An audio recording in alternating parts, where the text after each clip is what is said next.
nom puissant de Jésus-Christ. Est-ce que Marie-Esther peut nous lancer 2 chansons d'adoration? Marie-Esther, 2 chansons d'adoration.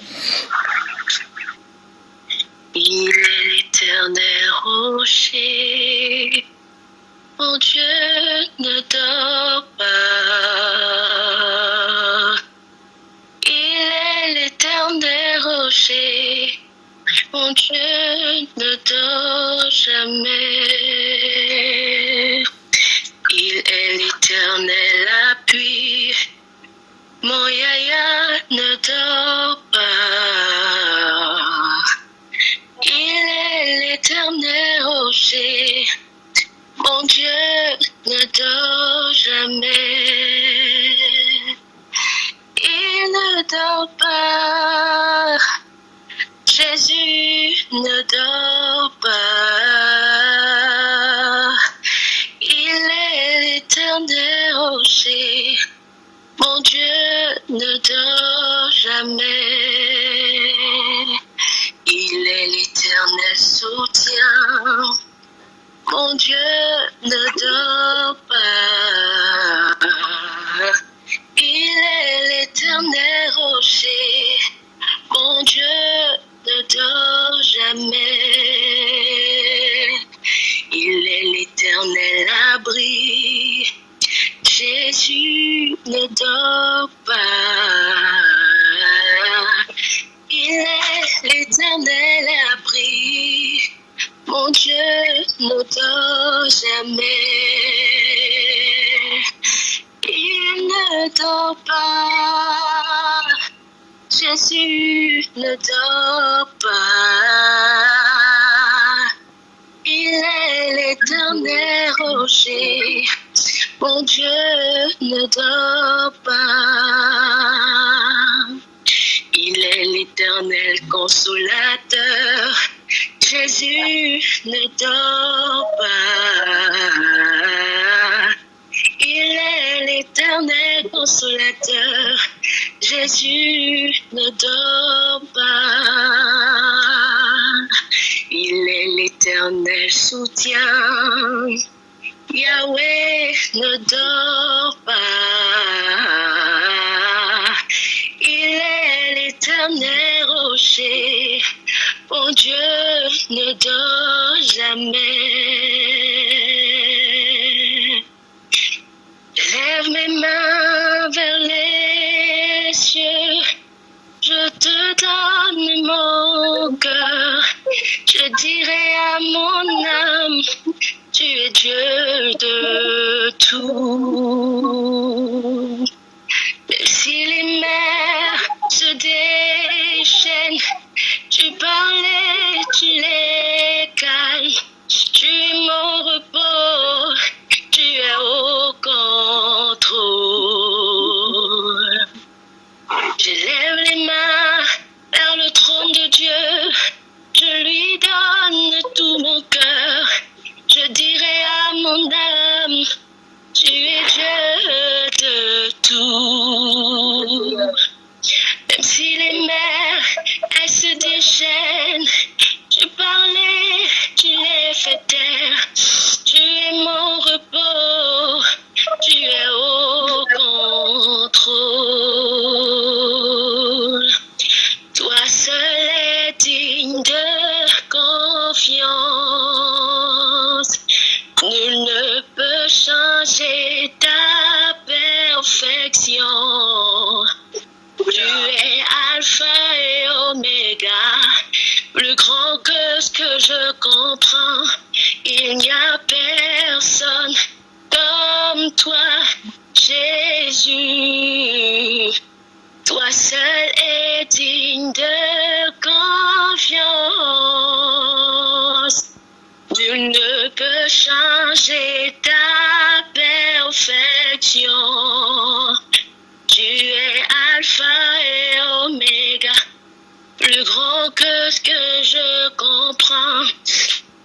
Personne qui soit comme toi.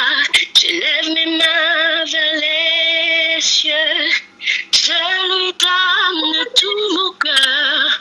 Je dirai aïe aïe aïe,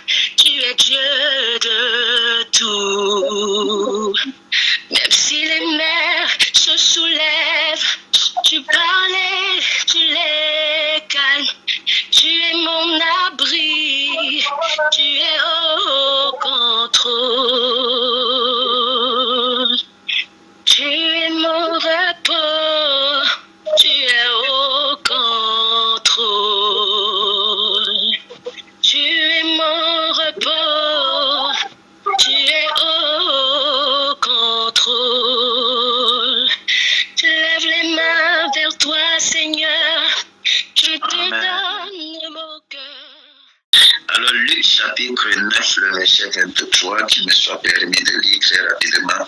Puis il dit à tous, si quelqu'un veut venir après moi, qu'il renonce à lui-même, qu'il se charge chaque jour de sa croix et qu'il me suive. Père, je bénis ton nom pour ta parole, qu'il me soit permis de la transmettre dans toute sa véracité, que gloire et honneur te soient rendus. Au nom précieux de Jésus-Christ, nous avons prié. Que les saints disent Amen. Amen, amen, amen. Alors, très rapidement, j'aimerais te parler sur un thème particulier. Amen. Quelqu'un dit avec moi, rétablir l'autel et le feu authentique. Rétablis l'autel et le feu authentique. Amen. J'aimerais te parler sur rétablir l'autel et le feu authentique. Un ordre nouveau dans l'Église de Jésus-Christ. Chers frères et sœurs dans le Seigneur, nous savons tous que nous vivons une saison, autant pour moi, où Dieu veut restaurer quelque chose de fondamental dans son Église. Nous vivons dans une période particulière où l'Éternel, mes amis, a envie de restaurer son feu, a envie de restaurer sa présence, a envie de restaurer, mes amis, quelque chose de fondamental dans son Église. Et quand je parle d'Église ici, tenez-vous bien, je ne parle pas simplement des bâtiments, du bâtiment, je ne parle pas des cartes, mais je parle de l'Église que tu représentes, que je représente. Je parle du corps que nous formons en Christ. Nous sommes l'Église de Dieu et l'Éternel aimerait restaurer dans nos vies le feu véritable de sa présence. Le feu véritable de sa présence. Écoutez mes amis, la Bible nous montre, mes amis, que les cultes peuvent continuer, les programmes peuvent se succéder, mes amis, les chants peuvent résonner, mais sans la réalité de Dieu. Et quand Jésus entre dans un temple où il n'y a pas sa gloire, où il n'y a plus sa gloire, il n'applaudit pas l'organisation, mes amis. Il ne félicite pas les musiciens, mes amis. Il ne s'extasie pas devant l'architecture, mes amis. Non, non, non, non. Il prend un fouet et il renverse les tables. Parce que le plus souvent, nos églises aujourd'hui, au lieu d'être des lieux de rencontre, sont devenus des lieux de distraction, mes amis, des lieux simplement de mouvement religieux, des lieux où des personnes se rassemblent de façon religieuse, où tu vois un chanteur qui va prier, qui ne prend même plus le temps de se préparer spirituellement, où tu vois un chanteur qui va rendre ministère, qui ne prend même plus le temps, mon ami, de prier ou de jeûner pour préparer son service. Nous venons simplement à l'église comme si nous allions au marché pour faire nos courses. Je prie et ma prière ce soir, c'est que l'Éternel rétablisse, mes amis, sa vérité. Que l'Éternel rétablisse sa vérité, mes amis, dans l'Église, dans le nom puissant de Jésus-Christ de Nazareth. Le temple, mes amis, avait gardé les formes, mais perdu l'essentiel, la présence de Dieu. La présence de Dieu. Aujourd'hui encore, le Saint-Esprit nous interpelle, mon ami. Peut-être dans ta vie, dans ton ministère, dans ton service, le feu est en train de s'éteindre. Peut-être que tu continues à prier, à chanter, à servir, mais sans vie, sans puissance, sans transformation. Alors ce matin, ou pour ne pas dire ce soir, Dieu veut rallumer le feu sur l'autel. Dieu veut rallumer le feu sur son autel et tu es l'autel de Dieu. Est-ce que je parle à quelqu'un? Tu es l'autel de Dieu. Et l'Éternel aimerait rallumer le feu en toi. Le feu qui s'éteignait, le feu qui était en train de s'éteindre. L'Éternel aimerait réactiver ces braises qui s'éteignaient afin qu'elles reprennent. Et j'aimerais que tu saches, mon ami, que le feu vient de Dieu, mais le sacrifice dépend de nous. Le feu vient de Dieu, mais le sacrifice dépend de nous, mes amis. Lorsque Dieu a inauguré le tabernacle, le feu est descendu du ciel. Ce feu n'était pas un feu humain, mes amis. Il venait de la gloire même de Dieu. Mais écoutez-moi très bien, les sacrificateurs avaient pour responsabilité d'entretenir ce feu. Chaque jour, ils devaient ajouter du bois, déposer des sacrifices pour que le feu ne s'éteigne pas, mes amis. Qu'est-ce que cela veut dire? Qu'est-ce que cela veut dire, mes amis? Que Dieu envoie le feu, mais c'est à toi d'entretenir. Dieu envoie le feu dans ta vie, mais c'est à toi de l'entretenir. Le feu, c'est l'amour de Dieu dans ton cœur. Le bois, ce sont des sacrifices quotidiens. L'autel, c'est ta vie et ta vie de consécration. Je répète, le feu, c'est l'amour de Dieu dans ton cœur. Le bois, ce sont des sacrifices quotidiens. Et l'autel, c'est ta vie de consécration. Si tu arrêtes de déposer le bois, le feu s'éteint, mon ami. Et quand le feu s'éteint, chrétien, tu deviens religieux. Tu continues à prier, mais ta prière devient un monologue, mon ami. Tu continues à chanter, mais ce sont juste des paroles. Tu continues à aller à l'église, mais tu n'es plus transformé. Tu n'es plus visité. Il n'y a plus de rencontre entre toi et Dieu. C'est exactement ce qui s'est passé avec les fils d'Aaron, mes amis. Quand ils ont vu que le feu s'était éteint, au lieu de se repentir, au lieu de remettre du bois, ils ont, mes amis, apporté un feu écrasé et Dieu les a jugés, les a consumés. Chers frères et sœurs, un feu écrasé, c'est tout ce que nous essayons d'utiliser pour remplacer la présence authentique de Dieu. Le feu écrasé, c'est tout ce que nous essayons d'utiliser pour remplacer le feu authentique, la présence authentique de Dieu. C'est le show, c'est le divertissement, c'est la compétition dans l'église. Qui prêche mieux, qui chante mieux, qui a plus d'onction. Mais aux yeux de Dieu, ce n'est pas le feu du ciel, mes amis. Aux yeux de Dieu, ce n'est pas le feu du ciel. J'ai dit bien aux yeux de Dieu, ce n'est pas le feu du ciel. L'Éternel aimerait restaurer son feu. Est-ce que je parle à une église ce matin? L'Éternel aimerait restaurer son feu dans le cœur, mes amis, des gens. Frères et sœurs, l'Éternel aimerait restaurer son feu. Amen.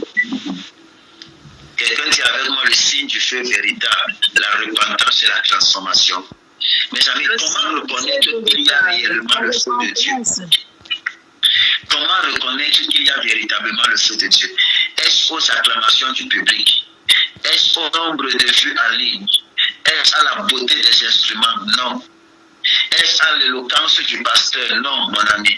Le véritable signe que Dieu est là, c'est la repentance. C'est quand les gens sont capables encore de se repentir et de donner leur cœur à Dieu, mes amis. Quand le feu est sur l'autel, les cœurs sont brisés. Quand le feu est sur l'autel, les cœurs sont brisés. Je répète, quand le feu est sur l'autel, les cœurs sont brisés. Les vies sont transformées. Les gens quittent l'orgueil, abandonnent le péché, mes amis, pardonnent, se réconcilient, changent de vie, mes amis. Mais regardez ce que nous voyons aujourd'hui à l'église.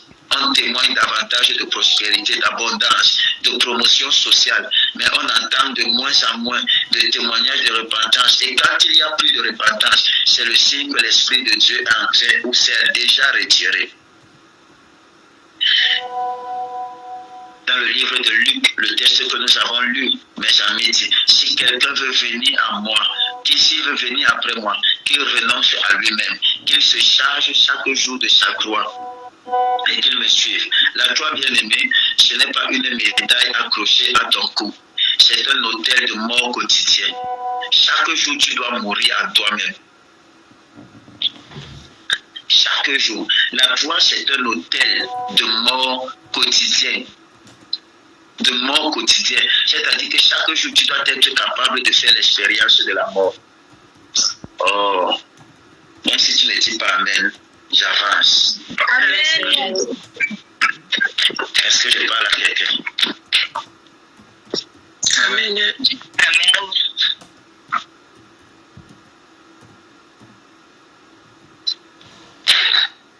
Tu dois être capable de mourir chaque jour. De mourir chaque jour sur l'autel de Dieu. De mourir tous les jours, mes amis. C'est un autel de mort quotidien, mes amis. Un autel de mort quotidien. Amen. Chaque jour, tu dois mourir à toi-même pour que Christ vive. Mourir à ton orgueil. Mourir à ton manque de pardon.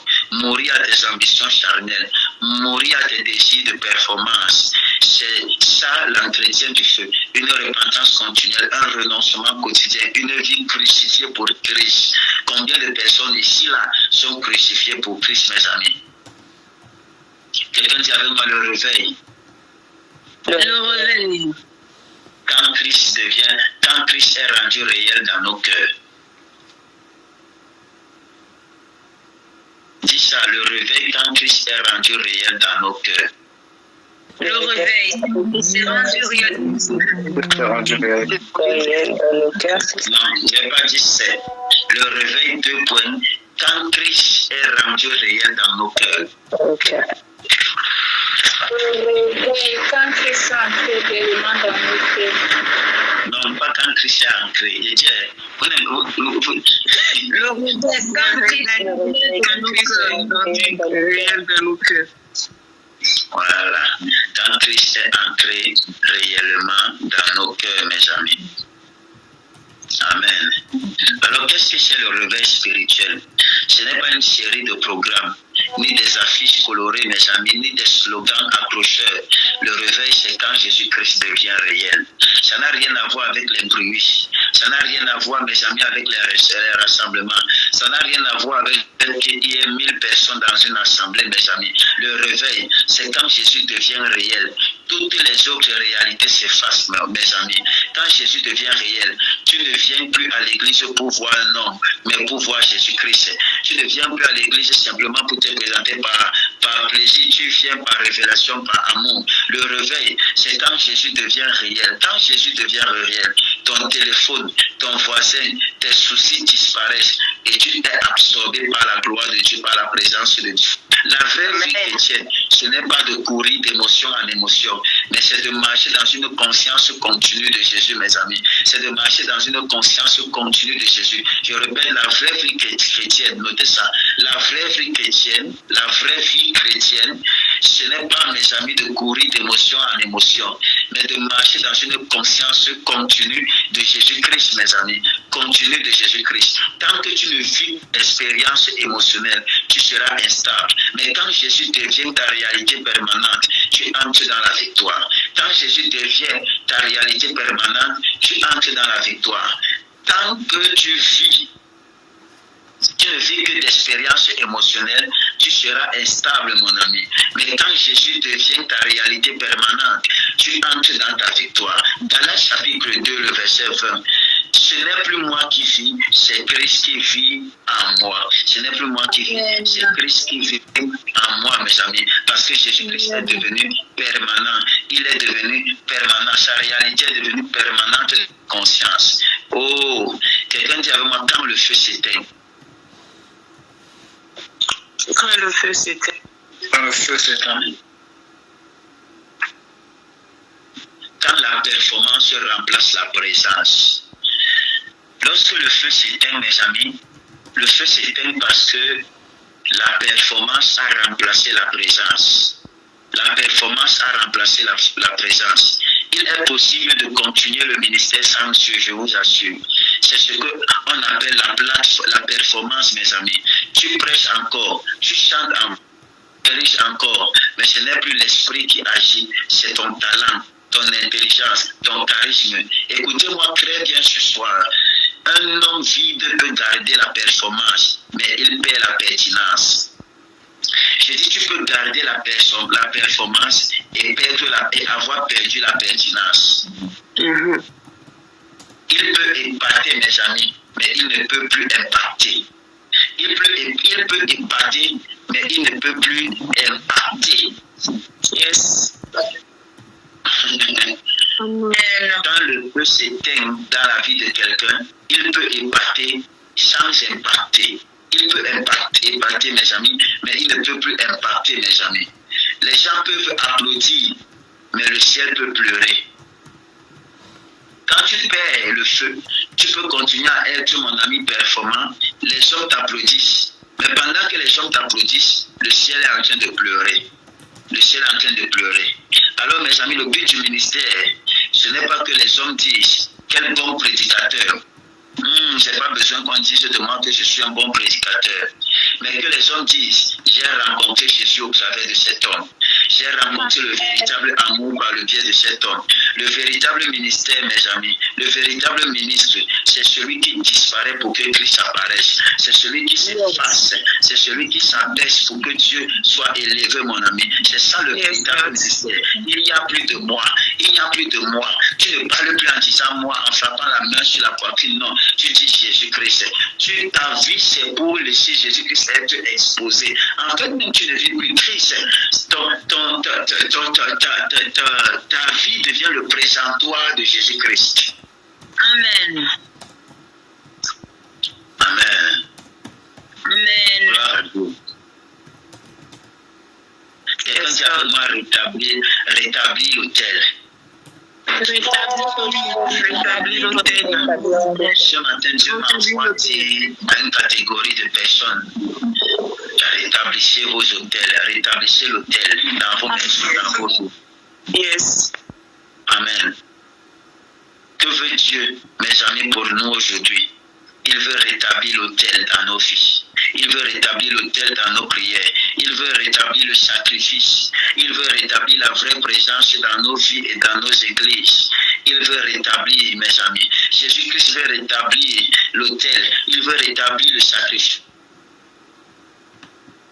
Il veut rétablir, mes amis, sa vraie présence dans nos églises. Et pour cela, il faut que les hommes, il faut, mes amis, des hommes et des femmes qui pleurent encore quand ils voient le péché, mes amis, des hommes et des femmes qui gémissent encore quand ils ne voient pas Jésus, qui sont brisés, mes amis, humiliés, transformés, qui entretiennent chaque jour le feu de la repentance et de la consécration. Le Saint-Esprit est en train d'établir un nouvel ordre, mes amis, dans l'Église. Cela veut dire que l'ancien ordre doit être détruit. On ne peut pas mettre du feu nouveau dans de vieilles ordres. On ne peut pas continuer avec les habitudes charnelles et espérer opérer avec, mes amis, dans le réveil spirituel. C'est impossible. Alors l'Éternel m'envoie ce soir t'appeler. Chers frères et sœurs, entendez la voix de l'Esprit de l'Éternel ce matin. Dieu te dit, restaure l'autel de ta vie.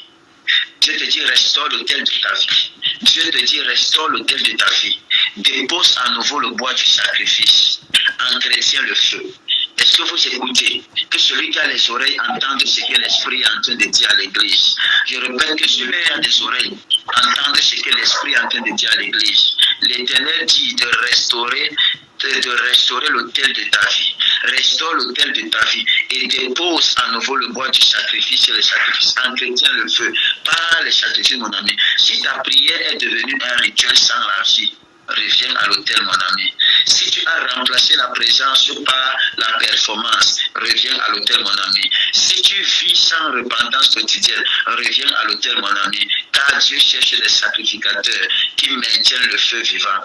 Dieu cherche des sacrificateurs qui maintiennent le feu vivant, afin que Jésus soit réel, afin qu'une génération entière voie la gloire de l'Éternel.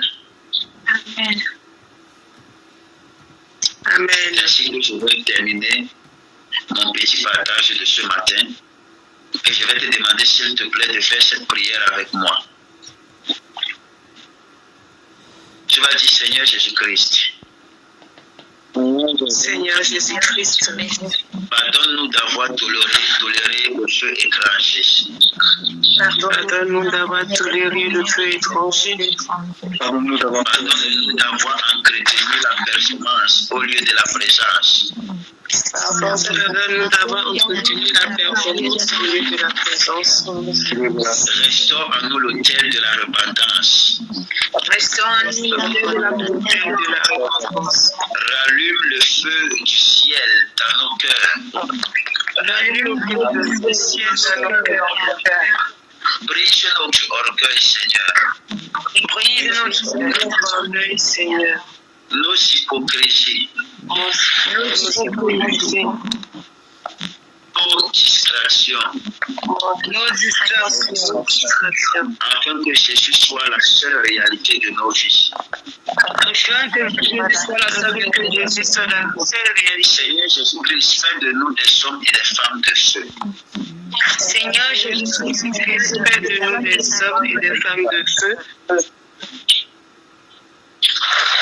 Des sacrificateurs qui portent ta gloire de génération en génération, au nom de Jésus-Christ. Des sacrificateurs qui portent de génération en génération, au nom de Jésus-Christ. Amen. Amen. Soyez Amen. La parole de l'Éternel sont parlantes dans vos vies. Lui, l'Éternel, pour ce matin dans chacune de vos vies, dans le nom puissant de Jésus-Christ. Et l'Éternel nous donne le témoigner par le feu de sa présence, dans le nom précieux de Jésus-Christ. Je décrète et je déclare que la présence de l'Éternel soit restaurée dans nos vies, dans le nom puissant de Jésus-Christ. Dans le nom puissant de Jésus-Christ. Cette parole-ci insiste dans mon cœur, mes amis. Restaure l'autel de ta vie et dépose à nouveau le bois du sacrifice et entretient le feu. Yes. Amen. Restaure l'autel de ta vie. Amen. Restaure l'autel de ta vie. Restaure l'autel de ta vie. Amen. Et pose ici le sacrifice pour entretenir le feu. Que le Seigneur Jésus-Christ vous bénisse. Je vous souhaite de passer, mes amis, une agréable nuit. Nous sera 6 heures. Shalom, shalom, shalom à tous. Shalom, shalom. Shalom, shalom. Shalom, shalom à tous. N'hésitez pas à liker, à partager la chaîne et à vous abonner. Soyez bénis.